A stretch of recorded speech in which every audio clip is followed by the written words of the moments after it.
every now and again in these nostalgia trips movies, you just have to appreciate a movie that just goes, no, fuck you, and says it very, very loudly.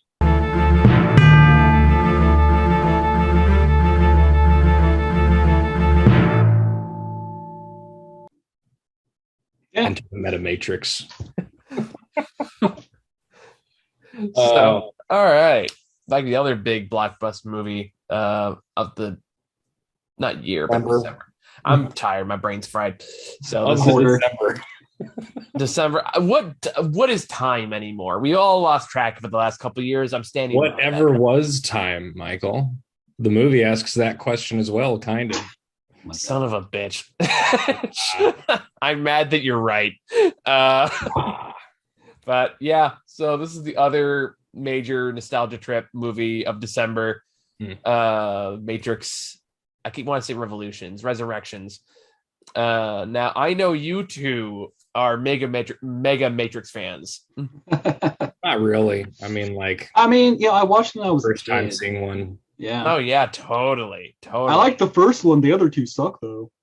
I am an avid fan of the whole original trilogy. I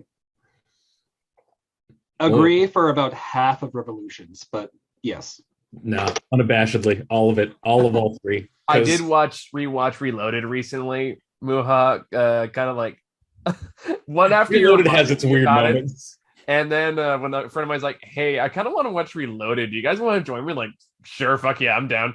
And then watching it now because I haven't watched it in like 10 years. Just going down the Mr. Smith fight in the middle of the movie. It's hilarious. It's fucking amazing. My ass off. It's so watching it again.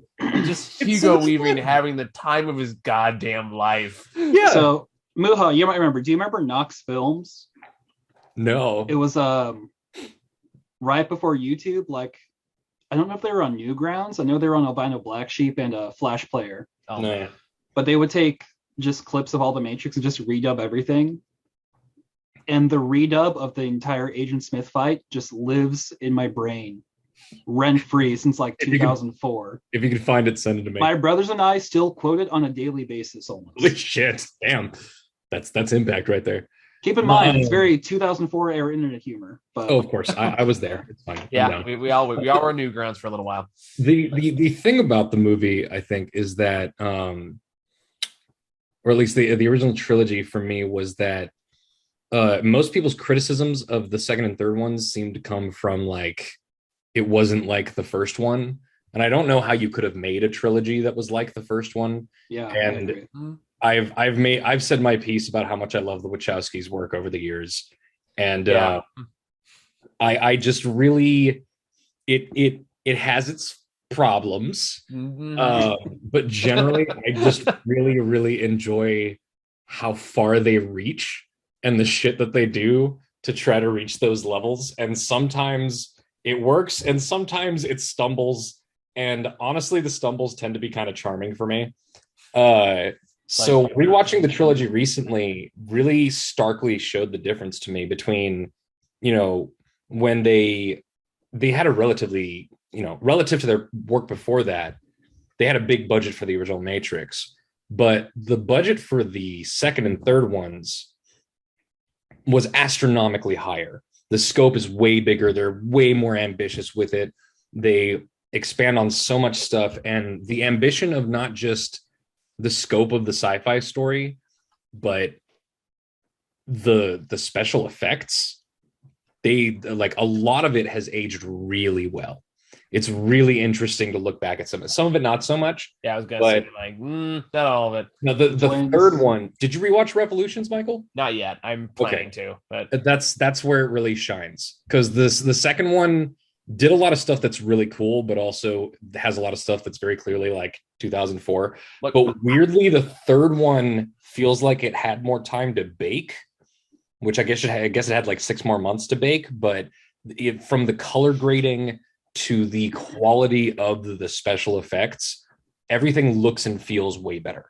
I just know like 12-year-old me unabashedly loved that 20-minute action sequence at the end that just went full fucking anime. Oh yeah, Revolutions, flying through the air and punching each other. Just went full anime, and I like 12-year-old me loved every second of it. My girlfriend had never seen it, so she watched it before going to see the fourth one with me, and her reaction to that final fight was somewhere between amused and just like, "Are you serious?" Just like it was which really is valid, which is honestly kind of absolutely valid. But I think the thing is that the second one does a lot of interesting things that it doesn't get enough credit for, and the third one's just a balls to the wall action movie, like front to back. It's an action movie, and the fact that they made the fourth one kind of fit all of it. Like it has a more consistent tone and pacing than I feel like the second or third ones did. It does feel more coherent, I feel like, than the last. It's definitely filmmakers with like 20 more years under their belt. What I think is interesting about the reception towards Reload and Revolutions versus Resurrection, because even back in the time, there were people like, wow, these last two sucked. Which, I was 15, so I wasn't that picky. But also they're great. They are great. But like lots of people thought Reloaded went way too much into just name dropping philosophy. And then people thought Revolutions just went the complete opposite direction, which, as you said, it's pretty much a big anime fight scene, which I like anime fight scenes. Yeah, that's I like it. Again, younger me was into it. Yeah. That Don Davis soundtrack with just like the fucking epic apocalyptic choirs. I will say one thing about Resurrections is that sound was sorely missed. Yeah, Hans Zimmer just showed up for a paycheck. No, it wasn't Hans Zimmer. Was it not? No, it's a couple of other guys. They worked together on a few movies, and specifically, they've worked with Wachowskis on a couple of films. But the absence of Don Davis's score was very noticeable to me. Like, I know a lot of people don't care about that stuff, and I'm glad you do, because I felt like I was kind of crazy. I was grossly misled. I apologize. I'm spreading misinformation. No, but trust me, I'm well aware of when Hans Zimmer shows up. I'm a fan. So, so anyway, going back to is that I feel like Resurrections was the perfect medium between those two, going back to the first one, which is so interesting to me that this is such a target for tearing apart, which I'm not going to act like it's completely flawless. No, it's got issues. But it's so interesting to me is like if you stayed for Reload and Revolutions, then the entire piece of the fourth one just makes perfect sense. Yeah. And for the entire series. And I think it's so interesting that sorry. Man, just I'm trying to figure out how I can phrase this without sounding like a film bro or something. But we are film bros, man. Hey, I resent that. I'm arguing with one on Licorice Pizza reviews about how Asians have a right to be offended at Asian jokes. So like, Fair. There's a difference between you fight film bros in your comment section. I don't think we qualify. All right, fair. I'll give you that. Like, I think it addressed a lot of the criticisms that both of them received. To a certain extent. Just perfectly tied all three films into one. Whether or not you liked all three of them, which I know there's lots of people who either they really love the first one, and they either really liked Reload and hated Revolutions, or vice versa. But I just feel like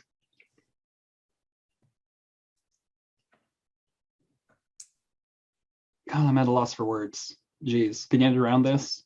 But for as much as it does tackle what it means to be part of a fandom or a fan base and your expectations for that, I feel as much as it explicitly addressed and criticized that, they filled out to the points where everything just made sense to do that in the first place. I guess is the way to say it. I think what's interesting to me about this movie is like the first three Matrix movies, in my opinion. Like, if you guys like, feel free. You guys know more movie than I do, so by all means, correct me if I'm wrong.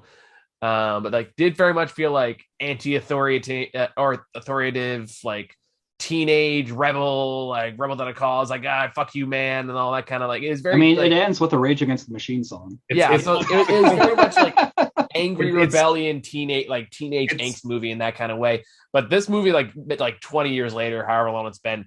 Let me finish my thought before you get to that. I got something to say. But this, like, now it's kind of like, okay, now we're older. Now it's kind of like that reflective year, but we were at Woodstock. We did all the protests, and did it all mean anything? What was it all for? Did we actually change anything? And yada yada yada.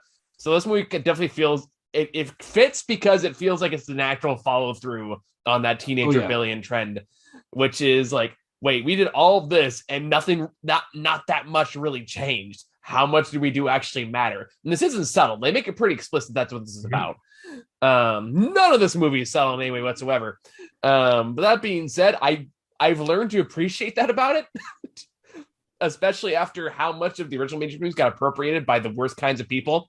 Now that Lana Wachowski is like making this movie, and she is royally pissed at these people. Well, let's also keep in mind that like subtlety has never been a strength of the Wachowskis. Not at all. But it's funny to me. Speed Racer and I fucking love Speed Racer. I love Speed Racer. I've never seen it, but y'all should come over. We should do it. I got the TV. Yeah. We got to do it. I've been meaning to rewatch it for a while.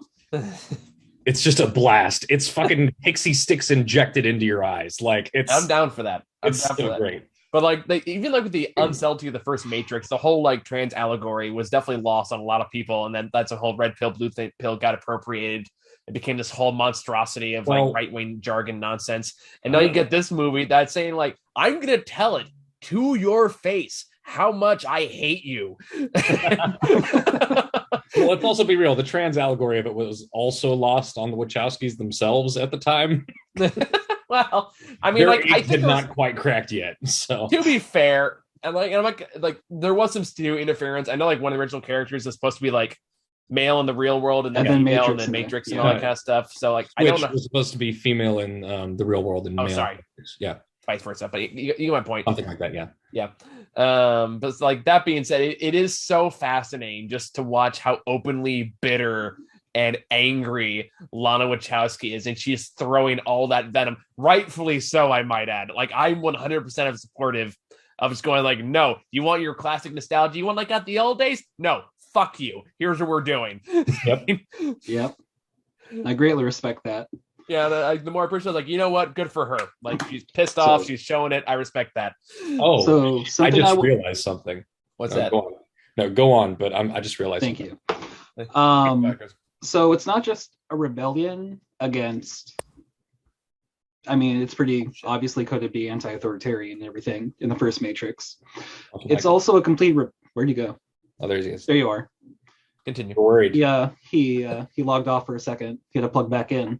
Anyway, I really appreciated about it after learning more about it, because for lots of people, the two big things that were my introduction to cyberpunk as a kid were The Matrix and Blade Runner. And then I've read William Gibson, Neuromancer. It's one of the greatest books ever made. Go into that. And cyberpunk, well, obviously its name, punk, not necessarily terms of like punk music, but its attitude. And there were people who actually called themselves cyberpunks, which were basically, the Slack net mudboard era hacktivists and whatnot, who were also very concerned with an authoritarian control via technology. Can you name some of the major cyberpunk movies released in the years before The Matrix? Johnny Mnemonic. Lawnmower Man. I was gonna Hudson Hawk. Judge Dredd, Hudson Hawk. So I guess it's something I really only learned to appreciate after I learned more about the culture. Not that I'm going to claim I'm an expert. Recall count? No, kinda. Yeah, kinda. It was that kind of weird sci-fi. That would also be the exception that proves the rule, because that was the last really good one. Sure. I mean, also like the anime that directly inspired the movie, like Akira and Ghost in the Young Shell. Flux. Yes, but that was not going on in Hollywood at the time. As Okay, far as we're talking Hollywood, strictly about as far as Hollywood. America was Yeah. concerned, Okay. That's right. Cyberpunk became the lamest fucking shit you could ever imagine. Oh, absolutely. Yeah. And it's not hard to blame anybody for thinking that. Yeah. But what I love about what The Matrix did with that is if some people want to make a revival for that, like they would go all into like that, what was big in the 80s to make a big revival for it. Mhm. But it's very of its time. And at that point, it's kind of just rebelling against the conventions of the genre that was known at the time and getting that to a mainstream, which I didn't really think about that until I watched more of it. And obviously this is just the mainstream example because obviously Ghost in the Shell, Pat LaBelle, and all that stuff was going on in Japan. It was still pretty big over there. Yeah. Yeah. And it's no coincidence that the Animatrix exists for a reason. Yeah. You know? Yeah. But The whole Talking- revolutionary aspect of the original movies, Yeah. cultural impact they've had since then. yes. Even the soundtrack. Yeah. Like I don't think we'd have the Queen of the Damned soundtrack if we didn't have the Matrix soundtrack the way that we did. I don't think Hot Topic would have made like a quarter of as much money. in the following year Hey, as they High could School. write Invader Zim's coattails forever, man. Well, and that's And the Jack Skellington. Don't forget Jack afterwards. Skellington. Oh, there yeah. there was a really prime moment between there where like they were super into the whole like the whole goth rave club scene, Yeah. inspired by that and the opening scene of Blade, basically. So Blade. So we're talking about them Yeah. maturing from having that rebellious to more just a more nuanced way to look at it. Not that the original film isn't nuanced. I don't think it's particularly deep philosophically No. nor the rest of it, but I mean, it got those things that everybody forgot about in high school. Now it's stuck in their brains forever. So just the accessibility for that's a good thing, as far as I think. I do think films like Existenz and Dark City, which do similar things, do not get the credit that they deserve because I think those are both great films. they got buried, dude. They're all but forgotten these days, but anyone who's seen them just knows. If you know, you know. Like, Yeah, exactly. And I'm a big Cronenberg fan. So Existenz is in my I'm not going to go into ranking Cronenberg because then I'll be here for 3 hours. we'll do our Cronenberg talk later. All No, I was impressed with like the more I thought about it, the more I realized about like whereas the things in the original Matrix movie were a little more under the surface, since they themselves had not quite figured out Yeah. how they felt about themselves and their identities. Yeah. The queer coding of the rebelliousness in this movie Mhm. is kind of amazing. Yes. Yeah. Oh my God, yes. I do agree. Yeah. From the basic idea that we can't let these two we have to stop these people from being together, or else it'll be too powerful. They'll be too powerful when they're united. By the way, we should emphasize from this point on, we are going to get into spoilers because right. it's impossible to talk beyond this point without going into Yeah. the basics of the story. So I guess, well, yeah, I suppose that's a spoiler. like, I'm not talking about like just going into like what actually like the big twist or anything. Like I didn't think it was a general, twist, and I didn't think that was a twist, but like It kind of is because Oh, like, yeah. it gives like It the feels- basic. it's a reveal, but not a It twist. feels very natural. It doesn't feel like it was something meant to shock you. My It's something point is, that's if you like- want to know absolutely nothing about the plot, stop now. Okay. Yeah, that's fair. Fair enough. Sorry about that. But okay, so the actual the fact that they need to be kept apart because there's this like power that they'll get from each other, being close to each other. I did like that. I thought that But was then perfect. also stuff like when she talks about looking at herself in the mirror yeah. and how she Yeah. sees a different person than what other people see, and when she told her friend that she thought she looked like this person, they laughed at her because to them she didn't look anything like that person, but she saw it in herself. Or And the when whole she journey said, of the movie is her unlocking her true self. Like that's the Not much subtlety in the trans No, element yeah. there. That's Even like where she's like, "Don't call me that. Okay. I hate that name. My real name is Trinity." Yeah. Whereas like it's I not just- subtle, but you kind of appreciate it. Like sometimes it is just kind of nice to watch a movie that is so on the nose. yeah. Why Yeah. not? It sounds I fun. mean, also like the first Matrix film, sometimes you just need something like that to just really be out there to get that in people's heads. You know? Nothing wrong with that. I can't think of like what are some of the other major films that deal with that kind of issue in that kind of way. And I'm talking like specifically Like- Hollywood. Oh, Hollywood. I was about to say Yeah. Titan, but Still need to see that. you need to. It's But I'm talking about like Hollywood. We can even narrow it down just to like franchise, blockbusters, whatever you want to call them. I mean, not Like specifically what's another film that franchise. specifically does it like that? I'm too tired to think of a good answer. But I don't got the brain for it, man. Yeah, I can't think of anything. And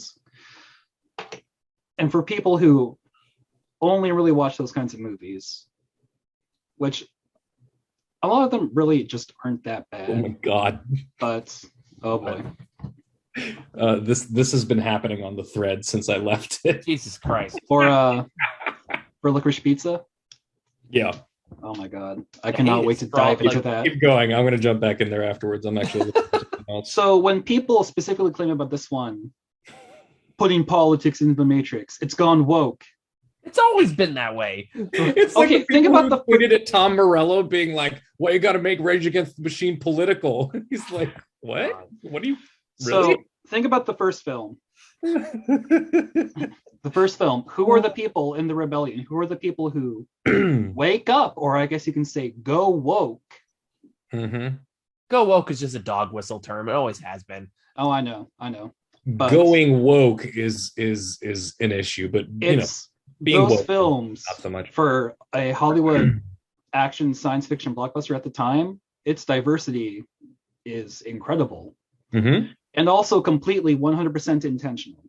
Yeah. You're going to tell me that a fucking rebellion who's being led by a black man, black woman, women in general, Lesbians. Indians, lesbians, are all fighting against this gigantic, they're all fighting this revolution for freedom. And you think that's not fucking intentional? Shut the All fuck the up. agents are God. very, very All white. the Asians are very clear, generic ass white men. Again, completely intentional. except for Hugo Weaving. God bless him. Who look Hugo exactly Weaving. like no, they look like G-men. I think that's also important. Yeah, Yeah. that's The fair. fact that it's the Yeah. government trying to keep you in your cage. Well, Hugo Weaving's interpretation for the first character was to be as like banal as possible. Like he said he had to work to find no emotion for his accent until like the very end of the film. Oh, dude, I adore Hugo Weaving in The Matrix. Oh god. Don't get me wrong. Like he's He's the best. probably my favorite Yeah. part of it. And then like Muha, you made a point to reference the fight scene, the second one, and watching it like again recently, you were so right because a lot of you, yes, me, Me too. you. I Like, love it so much. so delightful. It doesn't matter that fucking half of the Agent Smiths look like rubber when they're being hit Oh by yeah, the pole. no, they It doesn't bounce around matter. like balls. Yeah, It's the fucking best Tell the part shots of that are the- CG. Speaking Oh, of which, yeah. just the absolute fucking kick I got out of when he goes into in Resurrections, where he goes into his boss's office and they have like a bust of this. Oh, the bone vein punch. Yeah. It made me so happy. It made me so happy. Like, And it cracks me up. Like this, Oh. this whole sequence of this movie of just them going like, well, Warner Brothers is demanding another Matrix game, and they're going to make it with or without us, so we're just going to do it. And then, like, you have that explicitly in there, and dumbasses still miss the point. But it's laid out for you in black And and, they have white. the entire section where like all the people are pitching what to put in the new Matrix game, which is very obviously just a room full of execs. Like, what do people like about the Matrix to put in the new one? Yeah, like, it's And- not subtle what they're doing. Like, No. this is clearly just shitting all over Warner Brothers. Like, Lana Wachowski is so pissed off at Warner Brothers. And so at that's the fan base at everyone who misinterpreted the first film and keep asking for more when they promised they never would again. There's a great bitterness to this. I'm just saying, I'm here because of you, so I'm gonna do what the fuck I want with it, and you can. The rest of you go fuck yourself. I understand why some people would be upset by that. Personally, I'm not, because I feel like it's an artist's for me, responsibility. It's their life to do what the fuck they want, and if the audience is there, it will be there. Do what the fuck you want. It's your movie. For as stupid as all the changes George Lucas has made for Star Wars, and he's like at 100,000 for 100,000 for dumbass stupid changes. Although that was his right, and I kind of have to respect for him to stand up for himself for that. As shitty as those turned out to be, this is a good example of doing that the right way. I don't know. There's just something about spite, the fact that some people are now so against that idea that's why, for example, we'll never get a director's cut of Dune, for example, because Denis Villeneuve is like hardcore against releasing any kind of a director's or extended cut for anything he does. He's like, once I cut it, I leave it behind. I let it go. It's done. Yeah, fair enough. I respect that. Yeah. I respect it, but I want my 5-hour cut. I don't care. I don't want any more 4 or 5 hour cuts in my life. I'm good for the rest of the time. I will back to back a Dune trilogy of like 5-hour fucking Dune movies. I do not care. Why do I know you would do this? Yeah. I'm trying to get my girlfriend together to watch all of Lord of the Rings extended cuts. I've done that actually. That was a fun time. But here's one thing to consider. It does look likely that if the next Dune is as successful as this one, we're actually going to see Dune Messiah from Denis Villeneuve. We may actually see Dune Messiah done right. So that's going to be interesting. That is a monumental task, even more than just putting the first book on. It's at least 5 years out, even if we're going. So whatever. But anyway. But back to Resurrection. Resident Evil? You were about to say Resident Evil. I was confusing like Resurrections with Revolution, and it came out as Resident Evil. I don't know what to tell you. It came out as Resident. Yeah. Also, hot take of the year. Uh-oh. I liked Welcome to Raccoon City. Really? Why? It's for the fans, bro. No, it's not. Are you a fan? Enough. That's not an answer. That means no. Chris, are you a fan? Yes. How much of a fan? How long of a fan of Resident Evil? Are we gatekeeping the Resident Evil movie now? Is that what we're doing? We're just gonna point out that Chris is a bigger fan than you are. That doesn't change the fact that I don't know what the fuck that was, but it wasn't Resident Evil. Yeah, but and granted, it was still closer than the other ones, but it's not. How much of a fan? Give it.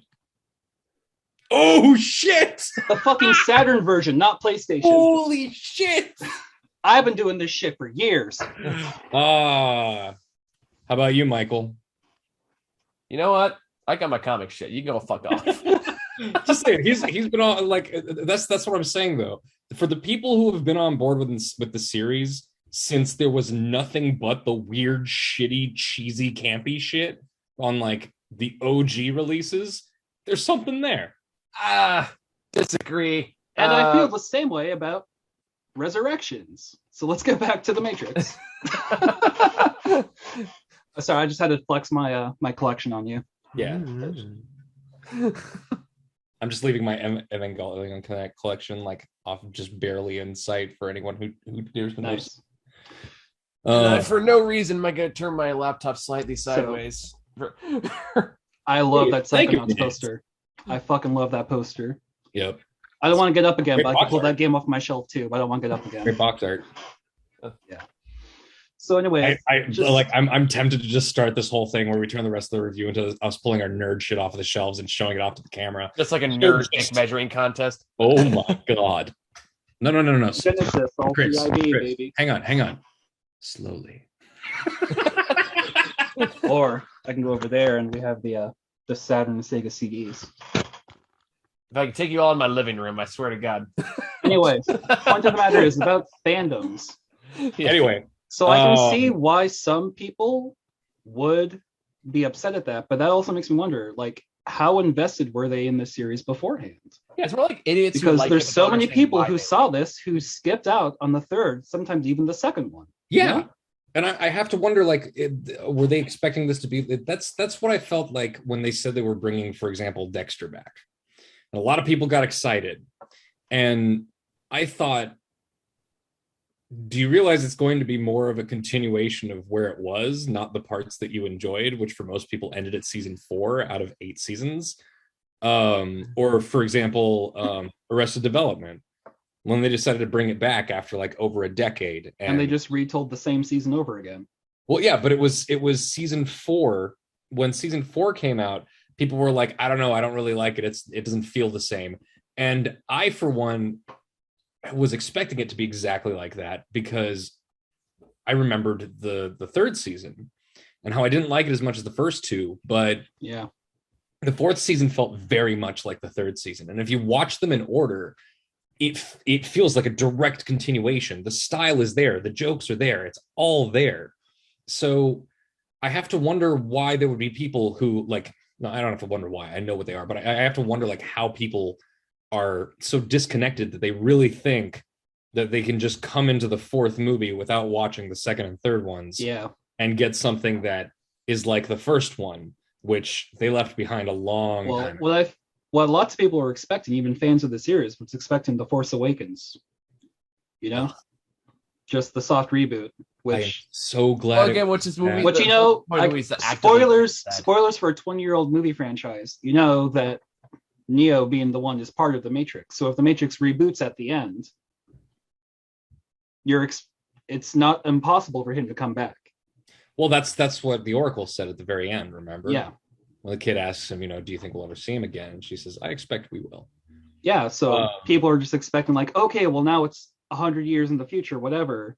Now the Zion's more advanced. Like, are they going to bring them back and destroy the Matrix for good? Which I think is like what a lot of people were expecting, something like that. Yeah, you maybe know? something like that. But that's the thing. If you give, like, that's part of what I love about movies that don't give fans what they expect. That's why The Last Jedi is, in my opinion, like the best Star Wars movie. Like, hot take. I mean, the best one since Empire, but yeah. No, I think it's up there at No, least. I get it. I really like The Last Jedi. But that's the thing. The fact that it intentionally did not give fans what they wanted. It gave them something that was more complex, something a little meatier to chew on, something that had a bit more emotional tension than just hitting that dopamine button.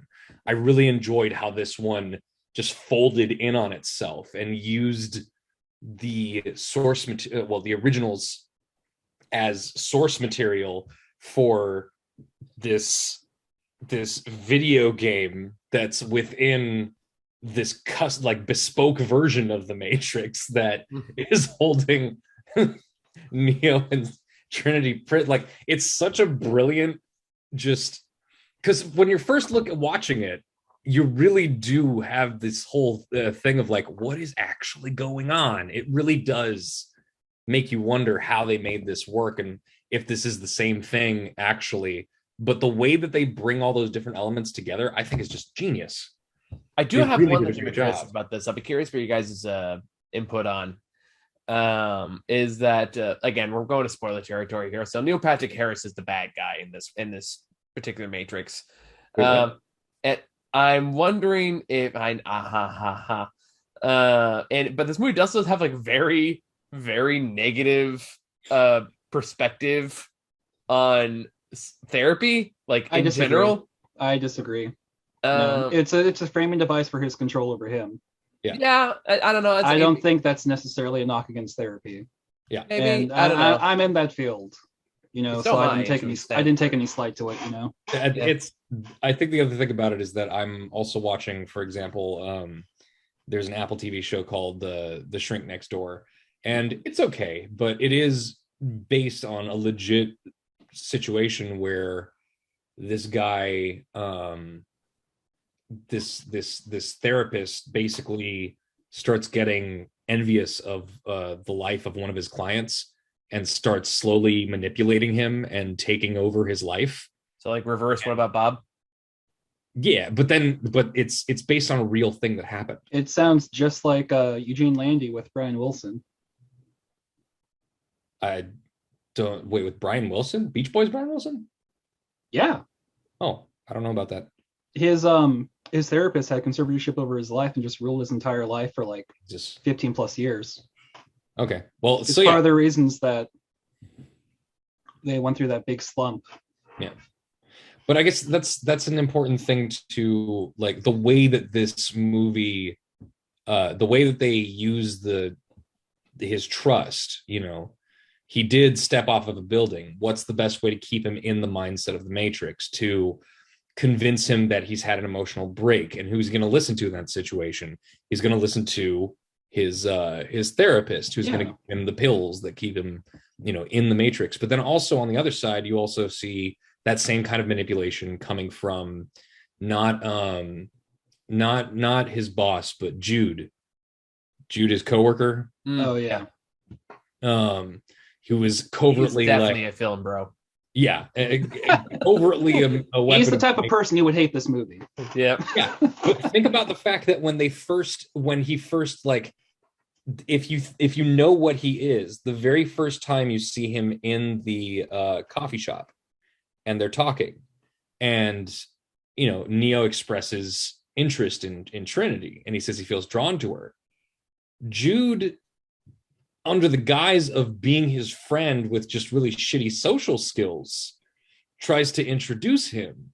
But if you think about it, it's him intentionally driving an awkward wedge between them so that he Yeah, doesn't exactly. get Put him on the spot, making him embarrassed, Yeah. and everyone talk to her again. Yeah, I can see the, that. the whole movie, like the whole idea of them keeping him in this situation under the like scope of what they want him to be contained within, Mhm. is just purely gaslighting and manipulation from every Okay. front that they can. So, Okay, I can you see know, that who argument. else in that situation? It's your therapist. I will say, like, this just reminds me, I think my favorite tweet about this movie was something that said, like, you know, back when the original Matrix came out, the idea of like going out and finding the truths, like going to a rave and a rock and show and all these cool things. Now it's about going to a coffee shop to to like swoon over a married woman. That is how you can tell 20 years has passed between the first movie and the new one. Are we wrong? We're all older now. Yeah. I mean, I don't exactly go to. I coffee actually shops read when we're married. I read an interview. Neither with, do I, but you know, it feels more. It feels like something to. I read an interview with 4-year-old Lana dude as about opposed to a the 20-year-old. genesis, about the Okay. genesis that made her want to actually come back and do this. Ooh, tell. We need to. Yeah, have we a got minute less than a left, minute. All right, so- less than a yeah, minute. So can't let's do it now. pause it there. We'll take a commercial break, and we'll be right back. All right. All right, we're back. Chris, I believe you were making a point. Yes, I read an interview with Lana Wachowski about she was approached by Warner Brothers, and she's like, I have zero interest in doing this. And what I was reading, I'll see if I can find it because I'm just going to paraphrase from it. Like, if I find it, I'll post in the comments. But what eventually led her back to doing it was that multiple members of her family passed away relatively, like with relative distance, like maybe a month in between, God. and that was for multiple people. Yeah. So very clearly she was in a bad place. And she said what she thought of was the people, you know, who she loved in her life. And she said two of the most important people I can think of are Trinity and Neo, who are dead, but they don't have to be. And I'm very paraphrasing from there, but kind of like even through death, you will get better. And that's kind of, you know, because they get resurrected. It's in the title. I don't think it's a spoiler to anybody. Maybe to the couple people who missed the second two movies, but whatever. And when people are complaining about, oh, this one's such a love story, it's like, fucking yeah, it is, dumbass. And I Better think love story than the second two were. Like, Yeah. and I think doing this and giving a free reign or just a free pass to kind of turn those emotions onto the screen. And I think after I read that, like this was already one of my favorite films of the year. and just hearing that makes me appreciate it a lot more. Sure. Yeah, that's fair. I need to find the actual article because I'm not doing it justice, but it was very powerful what she said. And she said, if this can help other people get through that also, then, I'm curious. Maybe you guys know the answer to this. Wait. Michael, your mic is like hardcore blowing out. Can you adjust the volume of it a little bit? Maybe in your Zoom setting, just like. How about now? Is that better? No. Okay.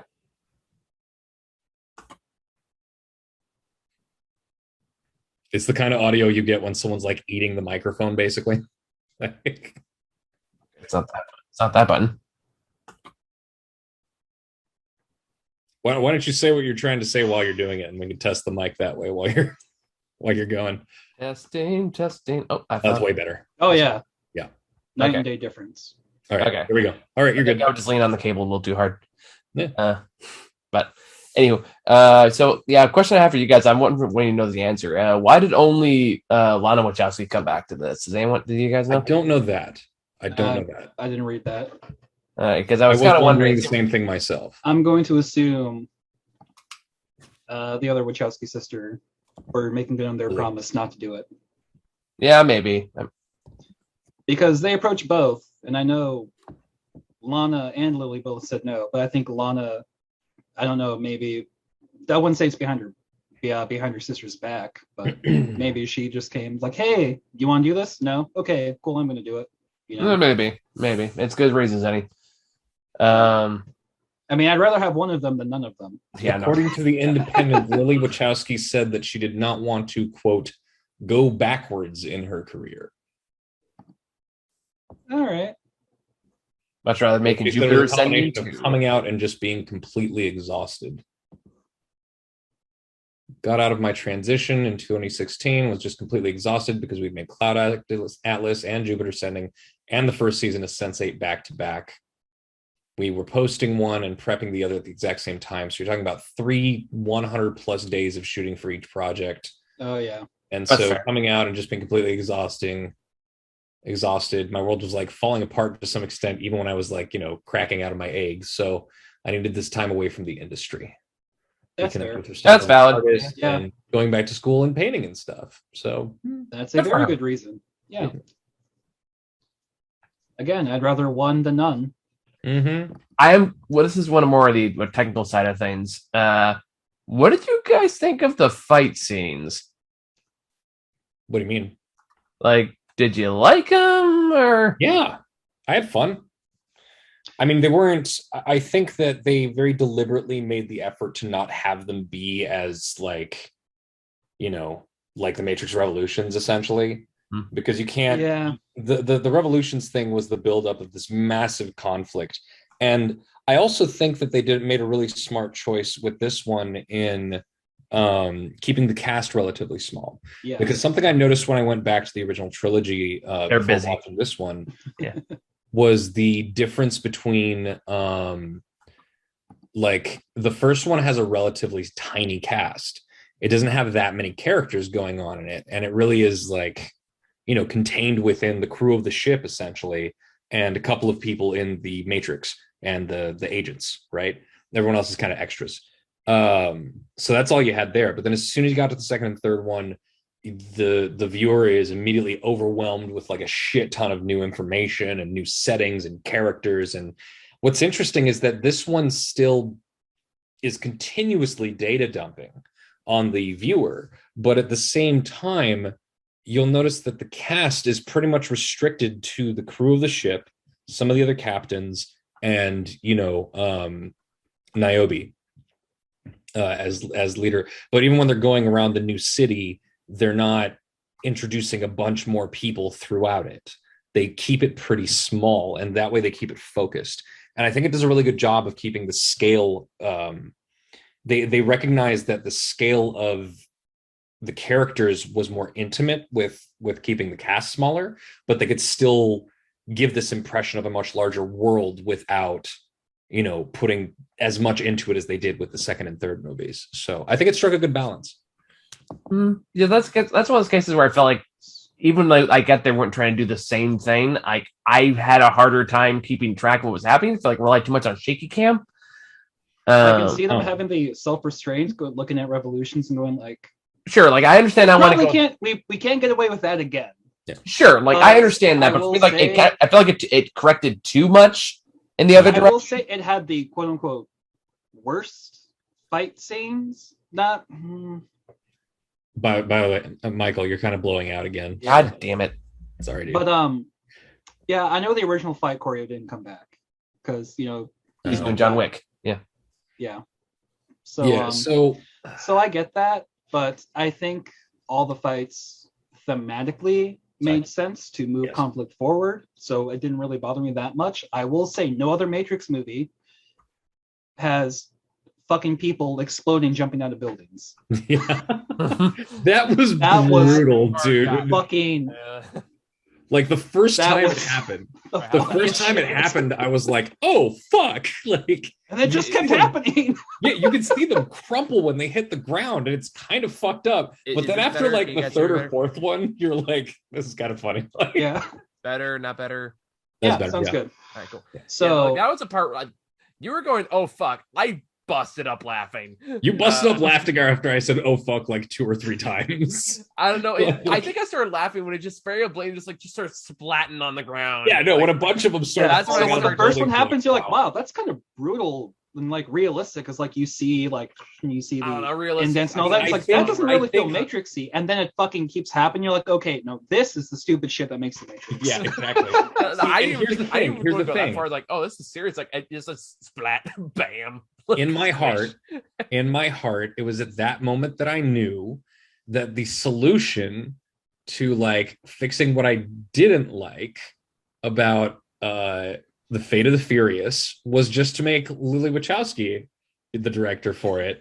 And I would have been totally fine with the sequence of like all the cars driving out of the buildings and shit. Like it made me feel like that movie was kind of stupid, but clearly all we needed was for it to be the Matrix, and now it's fine with people instead of cars. I The think other- that's where I just leaned over to you and just went, "It's raining, man."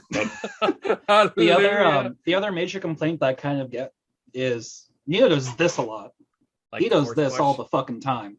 Yeah, so when he discovers his power, he's gonna Yeah, instead I of know. what? Instead of this, people are mad that he's doing this. This is twice as powerful, dude. Well, also like That he- is such like he's saving himself. kindergarten He's saving grade himself for John logic. Wick. He can't do a John Wick routine every single film. You know, Exactly. Like And he's saving his time, which I get because of all the shit Neo used to do. But I mean, like my issue Well, with the hold fight up, scenes hold up. isn't even like the And yes, choreography, yes, it's doing the way this- it's shot. Real doing quick, this is cooler than doing this. Just for the record. real quick though. As we saw in Rise of Skywalker, 2 lightsabers will accomplish what 1 will not. So we just got to remember he had a lot more coming at him, and he was a little older, so he had to put more into it. But really, like, I just don't think there's something not as kinetic about like this was just stopping the bullets, right? But there's something kind of kinetic about having a force field like this, and then especially when he takes the rocket at the end and redirects it, like Yeah, grabs no, it that was with cool. the That was force, cool. like that it wouldn't make sense if he went like, I mean, me being the comic person No, I know, that it's I'm just- totally fine with this. Again, what I didn't like this shit. Like that's what I didn't like. Yeah, I guess. And like that annoyed the crap out of me. The More so in the initial chase fights- sequence. The Yeah. initial fights with Jonathan Groff, Agent Smith, and I was skeptical about that casting choice. Like, you're gonna have the fucking Broadway star be Agent Smith, Yeah, you're gonna have the dude from Looking, like, but no, I thought he pulled it off. He did well. Yeah. I mean, he's no Hugo Weaving, but few people are. I think it makes. I don't want to I say wanted a little more Mr. Anderson. I Like, don't think I it would makes like more of more sense than having Hugo Weaving come back, because Hugo Weaving wanted to, but he had scheduling conflicts. And he said that's like that's unfortunate. one of his late career regrets is not doing this film. I would have. wait, hold up. What work is Hugo Weaving getting right now that he's He's too like- busy to do the That's- Matrix 4? That's the mystery. He's doing What? a lot. I actually looked him up recently because I had that same question. What? Hang on. What is Hugo Weaving doing that I don't know about? He has Because like three I've projects missed coming out that this year. guy. I've missed that guy. He's doing lots of stuff for Australian TV. Oh, he's doing like Love Me Oh. TV show, like a mini TV Yeah. show. He's doing Loveland that's coming out this year. He's doing lots of stuff in Australia. Yeah. Yeah, it's probably. Oh wow, he's full on like he's like beard daddy like right now. So I'm like, if we saw Mr. older, Anderson, if we do you saw like what older I've done Hugo with the Weaving- place? if we saw older Hugo Weaving, like everybody would have expected it. But also at the same time, it's a fucking fourth Matrix movie. Are you But it's expecting fucking Agent Hugo Smith Weaving. to not If you- show up? Like, I mean, they found a way to make it work. Did I we thought find it out why worked. Lawrence Fishburne couldn't make it, or is he just too old? I mean, the Merovingian made it back for God's sake. They could have brought back Hugo Weaving. The Merovingian made it into Benedetta, so like I don't know. he's Oh just- yeah, you're forgetting that was him. I don't. That was one of my favorite like weird. Oh hey, that guy. yeah. It took me a while. Like, it's like, who the fuck is this? And he spoke in French. I'm like, holy shit. Watch out, he's going to throw orgasm cakes at you. I was God. making that joke when watching Matrix Reloaded. I was like, "Oh, it's Right. the horny cake speech," and he was like, Yep. My friends were like, "The what?" And then they go like the exploding like green vagina, and everyone's like, "What the fuck?" I'm like, "I told you it's the horny cake." There are 2 points in your life, 2 chapters. Before orgasm cake and after. I want orgasm cake. Orgasm cake sounds great. Like people would be like, "What?" So you could give it to people, and they would go with that. No, man. I'm No, I'd eating have that them all shit. That's all myself. for me. That's for me. That's for me. Just take But, take little bites throughout the day. That is my lonely In Friday. the same interview, I mean, it's, oh God, I'm paraphrasing again, but it's just, cashing in new What are you looking at, energy Mufa? with the casting. So it sounds like Lawrence Fishburne was intentionally not cast. Not that it's a mark against him, but just for the character, how the character grows from there in the new version of the Matrix, which I guess Lawrence Fishburne is so fucking cool. Like me and my girlfriend were watching the Matrix, and like every time Morpheus speaks, I'm like, he's so fucking cool. Yeah, Lawrence 'Cause Fishburne he had the is. groove in that movie. And I But I'm you know, just- like I was I looking get through- it. I was looking through It's a Hugo shame. Weaving's IMDb. I did not realize Hugo Weaving is in Babe Pig in the City Yeah, Oh, as the border collie. yeah. Dude, every Australian person's in that movie. Oh, Hugo and the Weaving is original, like- no, the like- border collie. Oh man, he's a returning cast member. He was in Babe. I didn't know that. Hugo Weaving was in Babe. It predates the Matrix. He was part of our childhood before we knew it, guys. you Yep. watch Priscilla, the one where he's a drag queen. Priscilla, Queen of the Desert. Yeah. Yeah, I heard about that one. I've been meaning to watch You it. haven't seen it? My ex made me watch it. I I enjoyed it. literally just said that, Chris. Sorry, I hate that response when I say I haven't seen it and people are like, they repeat, what? You haven't seen it? I'm like, wait, Wait, you what, haven't seen what Priscilla? are my words? Am I fucking joke to you? But yeah, no, definitely need to. Yeah. Anyway, I don't have a whole lot else to say about this movie. Do you guys got anything else? I mean, oh, it's on Blu-ray. Nice. Let's see. Trans allegory, behind the scenes shenanigans, actor changes, Harris being action sick. sequences, humor,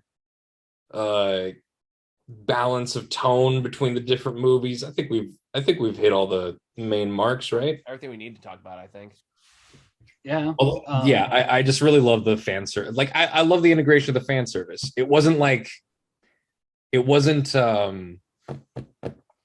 The Force Awakens, which is yeah. what people want. It wasn't even No Way Home, which like it didn't feel like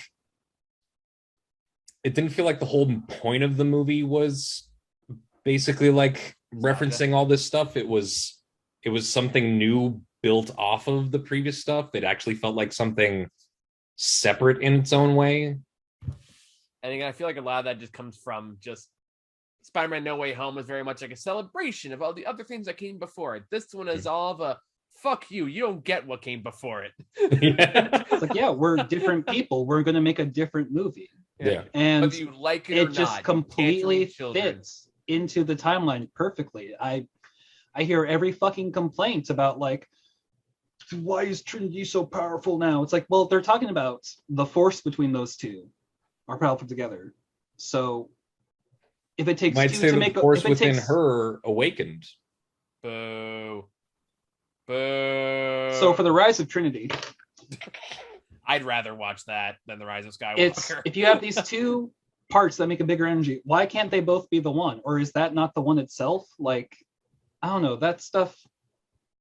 Like, I just think if you Well, just, remember, the whole idea of the one was specifically a myth propagated by the machines yeah, as part of this mythology I mean, that would that too. lead to them getting what they like. But the thing is that anyone within the Matrix can theoretically unlock that level of power yeah, if they tap into that for themselves.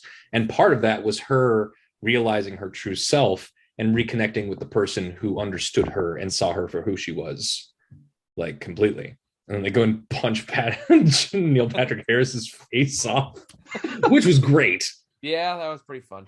I fucking loved he came back just to get one, just so they can give him one final fuck you. Mm-hmm. No, I really appreciated, like, they really, really, really were not trying to be even the least bit subtle about, like, you know, he straight up says shit like, what is it? Women used to be so much easier to control. Like, Yeah, it's not even. Oh, and that's right. the kind of shit that people are gonna, Other thing. yeah. The fucking the modern day sort of mix of criticism at you know, Neil Patrick Harris being kind of this amalgamation of concepts that both Mark Zuckerberg slash Facebook, Oh yeah, we didn't talk about the social Zuckerberg at media all. algorithm meets you know, Trumpism misinformation and you know, hot button pushing instead of actual dialogue.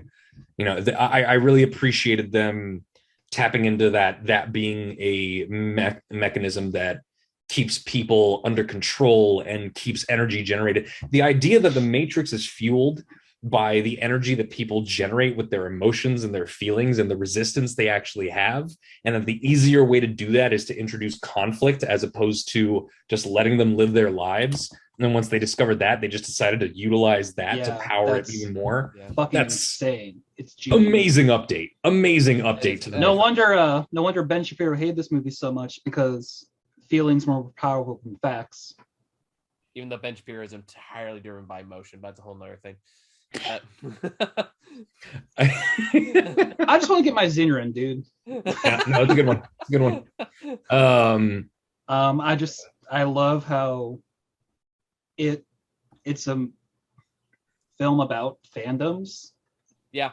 and just I want more things to be more self-aware about that, about both the positives but the overwhelming negatives of absorbing your life into a fandom.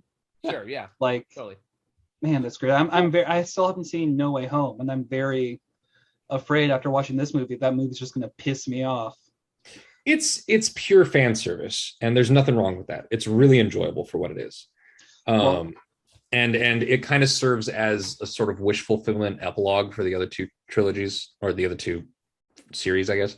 But I think that this really does an amazing job of, you know, considering that the whole time it has been a metaphor for breaking free of constructs and taking back control of your life and fighting against authoritarian things that try to tell you who you are and what to be.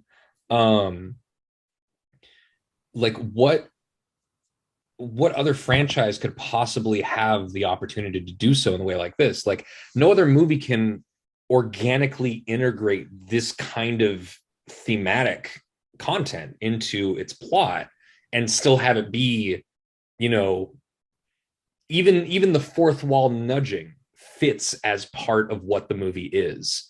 You know, there's something special about the fact that the fourth Matrix movie didn't have to do all this stuff. It just had to come back and be a Matrix movie. But, you know, she decided to make it what it is and take that opportunity to do these things with, you know, the fact that this movie could have really done it this way. Well, there was another big franchise film that tried to do that. Huh. It was The Last Jedi. You're And right. then you saw what happens. Palpatine comes back. The Skywalker family is the only family that matters. Chewbacca gets his medal. And I didn't see Palpatine come back because that was restricted to a Fortnite cutscene. Remember? Yep. No. You didn't hear about that? No. No. The reason that there's a prologue, the reason the movie starts with this dude dropping off this chip to our heroes is that he gets a transmission that is sent, like the whole prologue crawl about Palpatine is alive. All of that was like, it seems like something that you might want to put into the movie. It seems like an important event, right? But no, it was literally sold to Fortnite so that they could have exclusive premieres of an exclusive scene which shows that it happened in Fortnite. And they made it just the opening crawl. That's disgusting. That's the level that Rise of Skywalker is on. Fuck that movie So, yeah. forever, man. You see what happens when there's a film that tried to do that.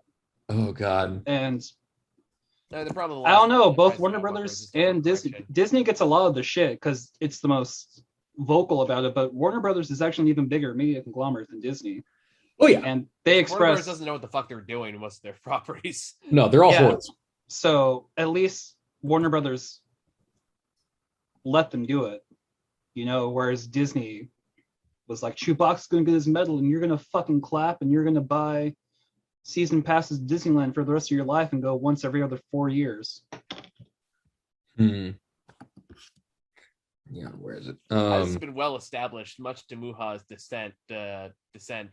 I do not hate that movie as much as everyone else does. I mean, you're allowed to be wrong. I'm not saying it's good. This is America, dude. I don't have the energy to hate it that much. I mean, it's so aggressively bad. I mean, it's disagree with insulting. anything you say about it. I just don't have the energy to be that upset about it. I'm not a huge Star Wars guy, so like I'm like, wow, this fucking sucked. Just like the Phantom Menace and Attack of the Clones, Revenge of the Sith all sucked ass. But like, I don't know, like The Last Jedi was actually trying to be a fucking movie and not Star Wars, Yeah, it's the first first Star Wars movie in a while that actually was trying to be a movie instead of a Star Wars movie, and I love it. It's all been downhill since Return of the Jedi. It's all been downhill. I'm sorry, it's all been downhill since Empire Strikes Back, because that's when the series stops being good until Last Jedi comes out. Anyway, Matrix. It's enjoyable. Yeah. It's good. Yeah. I think every franchise film from the 80s and 90s and early 2000s that's getting a sequel 15 plus years later that has no reason to exist has been bought the fuck out. I don't know, man. Like Dumb and Dumber 2 might just outclass this. Which one? Dumb and Dumber 2 might just outclass this. I don't know, but I don't think anyone was actually expecting anything from that. Are they making Dumb and Dumber 2 2? What? Dumb and Dumber 2 came out like a while ago. Yeah. No, they made Dumb and Dumber's prequel, and then they made Dumb and Dumber 2. Dumb and Dumberer. Yeah. Something like that. Yeah. It wasn't good. But anyway. I think it's all we got for this. So I think the last movie that I'm mostly just watching out of obligation for this season is The Kingsman. I have no interest. It's okay. I'm not asking you. I mean, like, I'll see when it comes to streaming. Sure. But I'm not like super invested, but the first two were fine. My girlfriend really likes the Kingsman movies. I mean, like, I like them, but second one I enjoyed the first time I watched it until I thought about it more. I found a new 1 hour long video about how the Rise of Skywalker is a complete cinematic failure, so I'm going to put that on after. Only an hour? Somebody's showing restraints. Oh, I've watched. That should be 12 hours long. I've watched a Mahler video about them. Anyway, thank you all for watching. See y'all later. Bye-bye. Bye-bye.